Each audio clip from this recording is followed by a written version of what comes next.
Dharmendra sir, आपकी भविष्यवाणी सही निकली। मेरा mutual fund portfolio is performing better than stock portfolio.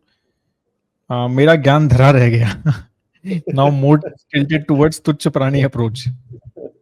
तो ये एक्चुअली एक्टिविटी ना सबको करनी चाहिए, and we also do frankly internally when we are managing model portfolios. ठीक है कि हम जब कर रहे हैं ये इतना सब, वो जैसे बोलते हो दाम जाम फैला लिया है इतना कि हम स्टॉक्स का एनालिसिस कर रहे हैं, टाइम स्पेंड कर रहे हैं, टाइम स्पेंड करना पड़ता है स्टॉक एनालिसिस में, राइट? तो वो सब चीजें कर रहे हैं, तो अल्टीमेटली लाइक परिमल सेड ना कि आप इसको देखो, तीन चीजें होती है। मैं तीन चीजें बोलता हूँ, परिमल बोलता है गेम खेल रहे हो या आप इन्वेस्टिंग कर रहे हो। मैं थर्ड ये है कि लर्निंग कर रहे हो, कि भाई मैंने सिर्फ सीखने के लिए इन्वेस्ट कर रहा हूँ कि मेरे को सीखना है। दूसरा ये है कि मैं like I have made it a game, मेरे को मजा आता है, इंटरेस्ट आता है कि बेचा खेला खरीदा, राइट? तीसरा ये है कि भाई मैं पैसा कमाने के लिए कर रहा हूँ। तो अगर पैसा कमाने के लिए कर रहे हो तो ये एक्सरसाइज बहुत जरूरी है कि स्टॉक्स में इन्वेस्ट किया और म्यूचुअल फंड्स में करता अगर, तो 1-1.5 साल एटलीस्ट उसका देखो। अगर लगता है कि भैया नहीं हो पा रहा है मेरे से, तो बेस्ट है कि म्यूचुअल फंड में जाओ, क्योंकि मेरे को पैसा कमाना है, मेरे को ना टाइम पास करना है, ना मुझे लर्निंग करनी है, ना मुझे वो करना है।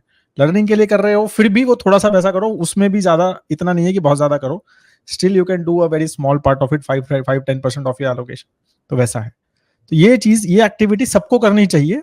और मतलब मुझे लगता है कि ये we should keep on repeating it till the time हम कन्विंस्ड हैं कि नहीं यार, मेरी स्टॉक एनालिसिस स्किल या स्टॉक पिकिंग स्किल्स एक्चुअली बहुत अच्छी हैं, then you should continue. Otherwise, और मुझे लगता है कि वो 1% ही है, ठीक है? क्योंकि टाइम ही नहीं, आप जॉब कर रहे हो तो कैसे होगा वो साथ में?